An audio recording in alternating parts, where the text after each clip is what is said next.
గుంటూరులో the Indian chamber of commerce నూతన పాలకవర్గ ఎన్నికల పోలింగ్ ముగిసింది. 34 ఏళ్లు వరుసగా ఆతుకూరి ఆంజనేయులు ఏకగ్రీవంగా ఎన్నికై సుదీర్ఘకాలం సేవలందించగా ప్రస్తుతం ఏల్చూరి వెంకటేశ్వర్లు, రంగా బాలకృష్ణ ప్యానెల్స్ పోటీ పడుతున్నాయి. 3000కు పైగా ఓటర్లు ఉండగా ప్రస్తుతం 80% వరకు ఓటింగ్ జరిగింది. అనేక జిల్లాల నుండి వచ్చిన వ్యాపారులు తమ ఓటు హక్కును వినియోగించుకున్నారు. ఉదయం కొంత ఘర్షణ వాతావరణం చోటు చేసుకున్నప్పటికీ సాయంత్రానికి ఎన్నికలు సజావుగా ముగిసినట్లు ఎన్నికల అధికారి ఆంజనేయులు తెలిపారు. ఛాంబర్ ఆఫ్ కామర్స్ ఎన్నికల సరళిపై మరింత సమాచారం మా ప్రతినిధి ప్రమోద్ కిరణ్ అందిస్తారు.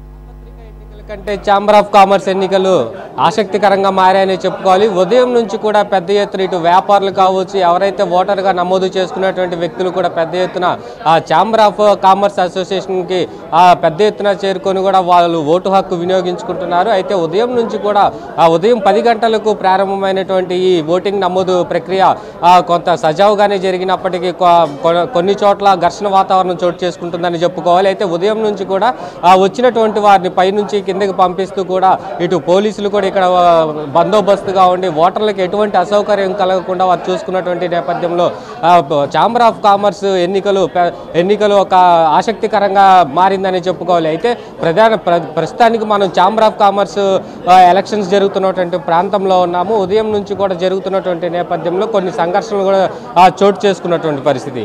అయితే ఉదయం నుంచి కూడా కొన్ని వర్గాలకు సంబంధించినటువంటి 2 వర్గాలు ఏవైతే ఉన్నాయో ఆ 2 వర్గాల్లో కూడా ఏదైతే దొంగ ఓట్లు నమోదు చేస్తున్నారంటూ కూడా కొంచెం ఆందోళన వ్యక్తం చేశారు. అయితే ఎన్నికల అధికారి ఆంజనేయులు మాత్రం ఎటువంటి దొంగ ఓట్లు వేసే అవకాశం కూడా లేదు, ఎటువంటి వాటిని ప్రోత్సహించామంటూ కూడా ఆంజనేయులు తెలిపారు. అయితే ఈ క్రమంలోనే పల్నాడు జిల్లా నుంచి కావచ్చు, అనేక జిల్లాల నుంచి కావచ్చు పెద్ద ఎత్తున వ్యాపారులు ఇప్పటికే chamber of commerce association building ఏదైతే ఉందో ఆ బిల్డింగ్ వద్దకు చేరుకొని తమ ఓటు హక్కును వినియోగించుకోవడానికి కూడా చాలా ఆసక్తికరంగా ఉన్నారని చెప్పుకోవాలి. అయితే ప్రధానంగా గత 34 సంవత్సరాల నుంచి కూడా ఈ ఛాంబర్ ఆఫ్ కామర్స్ ఎలక్షన్స్లో ఎటువంటి ఏకగ్రీవ ఎన్నికలు అయితే జరిగాయి, ఎప్పుడు కూడా ఇటువంటి ఆసక్తికరమైనటువంటి సంఘటనలు కూడా అయితే ఏం లేవు. అయితే ప్రధానంగా గుంటూరు నగరంలో ఛాంబర్ ఆఫ్ కామర్స్ ఎలక్షన్స్లో మొట్టమొదటిగా ఇటువంటి బరిలో 2 నిలబడినటువంటి వ్యక్తులు కూడా ఇటు కూటమి వ్యక్తులు అయినప్పటికీ ఛాంబర్ ఆఫ్ కామర్స్ ఎలక్షన్స్లో ఎవరైతే మాకు న్యాయం చేస్తారో వారికే తమ ఓటు హక్కును కూడా వినియోగిస్తామంటూ కూడా చెప్తా ఉన్నారు. అయితే ఈ నేపథ్యంలోనే పెద్ద ఎత్తున కూడా ఇక్కడ మనం ఓటింగ్ సరళి కూడా చూస్తున్నాము.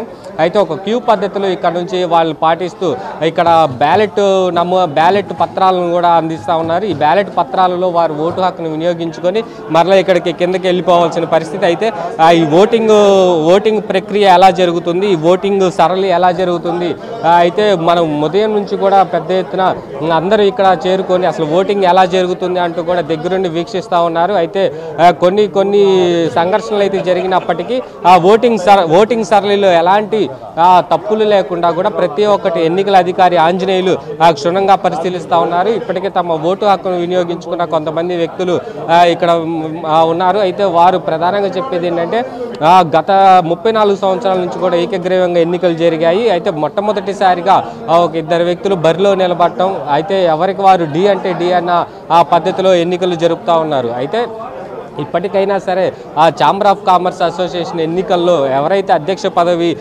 తీసుకుంటారో వారు మాత్రం తప్పకుండా ఏదైతే వ్యాపారులకి ఎటువంటి కష్టం వచ్చినా కానీ వ్యాపారుల్లో ఉన్నటువంటి ప్రతి ఒక్క సమస్యను కూడా ఇటు రాష్ట్ర ప్రభుత్వం దృష్టికి తీసుకువెళ్ళి ఆ సమస్యను పరిష్కరించే వారు అధ్యక్ష పదవిలో కొనసాగాలన్నట్టు కూడా వీరు చెప్తా ఉన్నారు. ఎటువంటి రాష్ట్ర ప్రభుత్వం నుంచి వ్యాపారులకు ఎటువంటి సదుపాయాలు కల్పిస్తారో అలాంటి వ్యక్తితో రాష్ట్ర ప్రభుత్వంతో ఎవరైతే గట్టిగా మాట్లాడే వ్యక్తి ఎవరైతే ఉన్నారో ఆ వ్యక్తితో మాట్లాడి చూపించేటట్టుంది. అయితే మనతో పాటు ఎన్నికల అధికారి ఆంజనేయులు మనతో ఉన్నారు. సార్ చెప్పండి, ఎలక్షన్స్ పొద్దుటి నుంచి జరుగుతుంది, ఉదయం నుంచి కూడా ఎలక్షన్స్ ఎలా జరుగుతున్నాయి?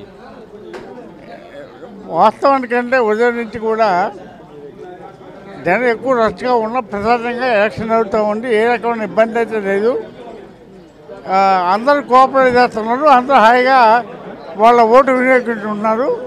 ఎవరు గెలిచినా ఏం చేస్తున్నా నాన్ పొలిటికల్ ఆర్డినెన్స్ కాబట్టి తప్పనిసరిగా ప్రభుత్వానికి సహకరిస్తాం, పేదలకు సేవలు అందిస్తాం. అట్లాగే ఎవరైతే చదువుకున్నారో మంచి విద్యార్థులు పేదవాళ్ళు ఏదో స్కాలర్షిప్లు ఇస్తాం. కానీ యాక్షన్ మాత్రం సజావుగా బ్రహ్మాండంగా సాగుతూ ఉంది తప్ప ఏ రకమైన ఇబ్బంది అయితే లేదు. ఉదయం కొన్ని ఘర్షణ వాతావరణాలు చోటు చేసుకుని దొంగ ఓట్లు వేస్తున్నారని చెప్పి దీన్ని ఎలా చూడొచ్చు?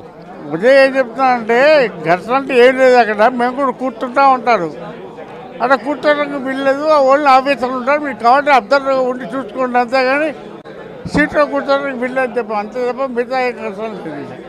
ఆల్రెడీ దూరం కూర్చున్నారు, మనకి ఇబ్బంది ఏం లేదు, ఎక్కడ ఏ రకమైన అలజడి కానీ ఇబ్బంది కానీ లేకుండా జరిగిపోతూ ఉంది.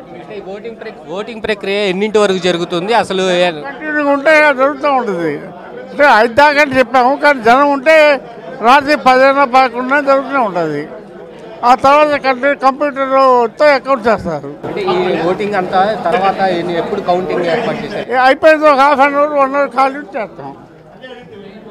అయిపోయి అకౌంట్ ఎలక్షన్ అయిపోయిన తర్వాత ఒక ½ అన్ అవర్ 1 అవర్ ఆగి కౌంట్ చేస్తాం అంతే. ఇది పూర్తిగా చూసుకుంటే ఎన్నికల అధికారి ఆంజనేయులు మాత్రం ఎటువంటి గొడవలు కూడా ఇక్కడ జరగట్లేదు, కాబట్టి సజావుగా ఎన్నికలు జరుగుతూ ఉన్నాయి.